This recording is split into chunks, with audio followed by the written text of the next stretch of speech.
समाजवाद एवं रूसी क्रांति। इस पाठ के अभी हम लोग अगले पड़ाव में प्रवेश कर रहे हैं। तो चलिए बच्चों, आगे हम लोग अभी बढ़ रहे हैं।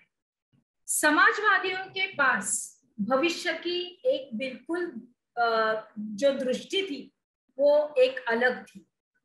कुछ समाजवादियों को कोऑपरेटिव यानी सामूहिक उद्यम के विचारों में दिलचस्पी थी और इंग्लैंड के जाने माने उद्योगपति रॉबर्ट ओवेन, उनकी कारकिर्द है 1771 से लेके 1858 तक।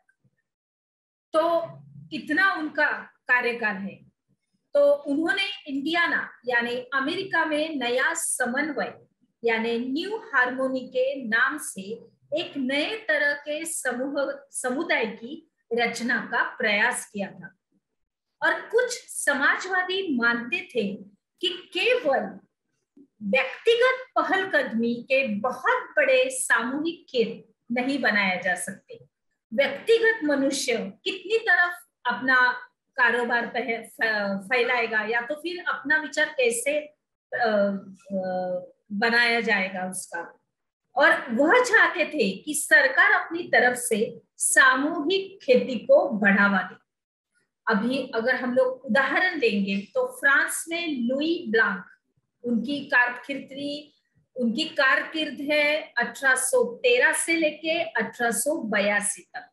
और वो चाहते थे कि सरकार पूंजीवादी उद्योगों को ही जगह सामूहिक उद्योगों को बढ़ावा दे। और कोऑपरेटिव ऐसे लोगों के समूह थे। कोऑपरेटिव यानी एक साथ लोगों का इकट्ठा होके अपना मत व्यक्त करना यानी अपनी निर्णय देना उनको। तो ये जो समूह थे जो मिलकर चीजें बनाते थे, कैसे मिलकर, और मुनाफे को प्रत्येक सदस्य द्वारा किए गए काम के हिसाब से आपस में बांट लेते थे। बहुत सारे लोग थे और वो आपस में विचार विनिमय, विचार परामर्श करते थे।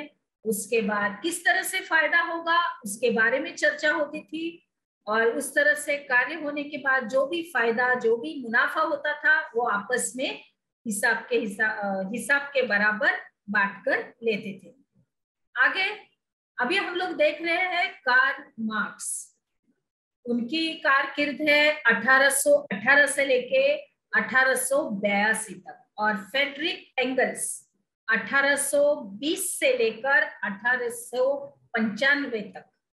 अभी इन दोनों ने दिशा में कई तर्क पेश किए हैं। किस तरह से तर्क किए हैं वो हम लोग देखते हैं।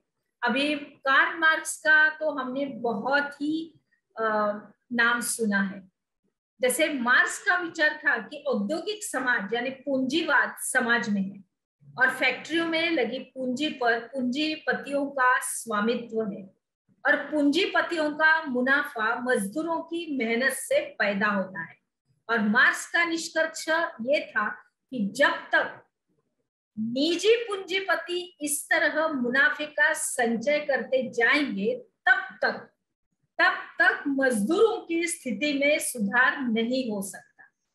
और अपनी स्थिति में सुधार लाने के लिए मजदूरों को पूंजीवाद और निजी संपत्ति पर आधारित शासन को उखाड़ फेंकना होगा।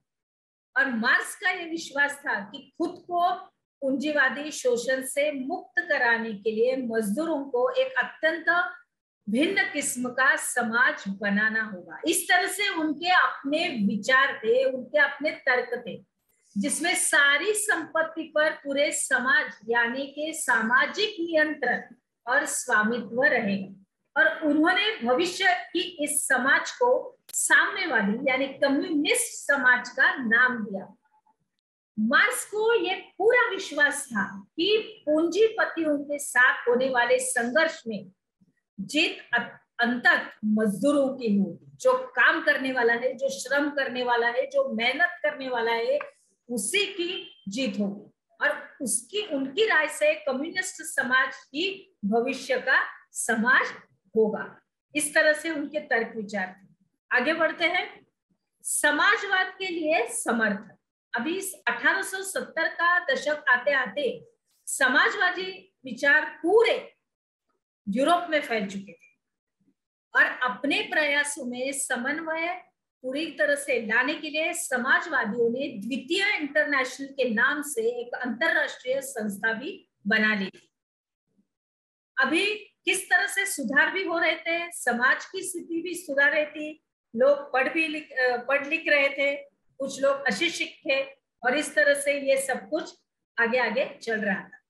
अभी इंग्लैंड और जर्मनी के जो मजदूर ने अपनी जीवन और कार्य स्थितियों में सुधार लाने के लिए संगठन बनाना शुरू किया था, इकट्ठा हुए थे और संकट के समय अपने सदस्यों को मदद पहुंचाने के लिए इन संगठनों ने कोष स्थापित किया। एक कोष यानी कुछ तो उसमें रकम यानी कुछ तो उसमें पैसा जमा कर दिया जाएगा और काम के घंटों में कमी तथा मताधिकार के लिए आवाज उठाना शुरू कर दिया। अब जर्मनी में सोशल डेमोक्रेटिक पार्टी यानी कि एसपीडी के साथ इन सब संगठनों के काफी गहरे रिश्ते और संसदीय चुनावों में भी पार्टी की मदद भी वो लोग करते थे, उनको भी कुछ सहायता होगी तो वो करते थे। अभी 1905 तक ब्रिटेन के समाजवादियों और ट्रेड यूनियन आंदोलन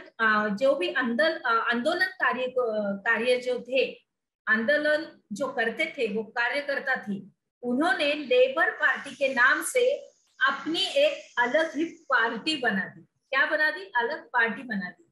और फ्रांस में भी सोशलिस्ट पार्टी के नाम से ऐसे ही एक पार्टी का गठन किया गया, लेकिन 1914 तक यूरोप में समाजवादी कहीं भी सरकार बनाने में कामयाब नहीं हो पाए और संसदीय राजनीति में उनके प्रतिनिधि बड़ी संख्या में जीतते रहे और उन्होंने कानून बनवाने में भी अहम भूमिका निभाई।